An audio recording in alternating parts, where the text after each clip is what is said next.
ओम साई राम। तो चलिए क्रम को ना तोड़ते हुए हम अध्याय नंबर 16 पे आते हैं। प्लीज़ आप चैनल को सब्सक्राइब कीजिए। बहुत बार आपसे बोल चुके हैं हम, चैनल को सब्सक्राइब अवश्य ही कीजिए और पेज को फॉलो कीजिए। चलिए, तो एक व्यक्ति बहुत ही ज़्यादा धनवान था और उसे ब्रह्म ज्ञान की प्राप्ति की, सब कुछ तो उसके पास था, सिर्फ ब्रह्म ज्ञान की प्राप्ति की उसकी इच्छा हुई।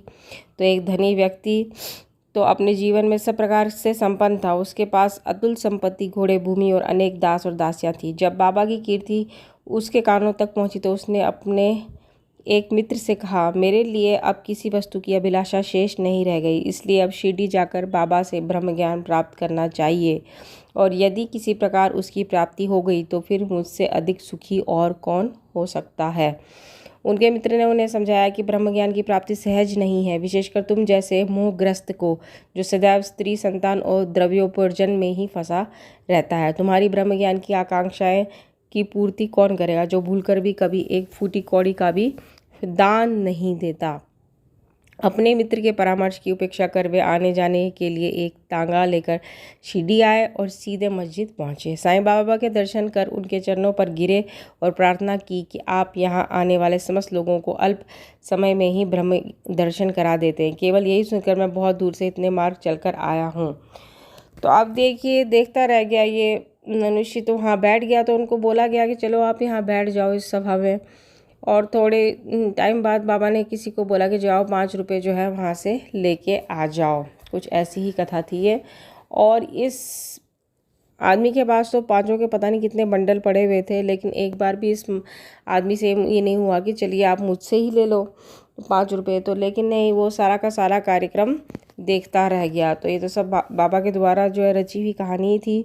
तो एक दो बार उस लड़के को उन्होंने भेजा कि चलो तुम जाके 5 रुपये वहाँ से ले आओ। ये सिर्फ उसको जो है परखने की बाबा की इच्छा थी। तो उसके पास तो कितनी नोटों की गड़ियाँ थी। तो इसने बोला कि बाबा ने बोला कि मैं जानता हूँ तुम्हारे पास तो 5 रुपये सरीखी, तुम्हारे पास तो तुच्छ वस्तु है तुम्हारे सामने, लेकिन तुम्हारे पास 5 रुपये की गड़ियों के इतने सारे नोट हैं। बिल्कुल एग्जैक्ट उसका नंबर बता दिया, लेकिन तुमने एक 5 रुपया यहाँ पे दान करना जो है उचित नहीं समझा। तो और तुम मुझसे ब्रह्म ज्ञान की जो है रखते हो अभिलाषा, तो ऐसे कैसे हो सकता है। तुम्हें देखो कितना तुम्हारे अंदर लोभ भरा पड़ा हुआ है। एक 5 रुपया तुम नहीं किसी को दे सकते, तो और मुझसे तुम पूरे ब्रह्म ज्ञान की उपेक्षा रखते हो कि मैं तुम्हें पूरी ब्रह्म ज्ञान दे दूँ। तो वो ये देखकर तो उसका भी मन एकदम हिलडुल गया कि भाई मतलब बाबा तो पहले से ही जानते हैं कि मेरे पास 5 रुपये की इतने सारे नोटों की गड्डी पड़ी हुई है।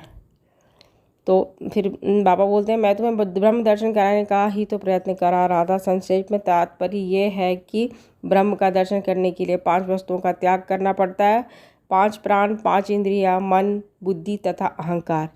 ये हुआ ब्रह्म ज्ञान। आत्मानुभूति का मार्ग भी उसी प्रकार का है जिस प्रकार तलवार की धार पे चलना। बोलो सच्चिदानंद सतगुरु साईनाथ महाराज की जय। चैनल को सब्सक्राइब कीजिए।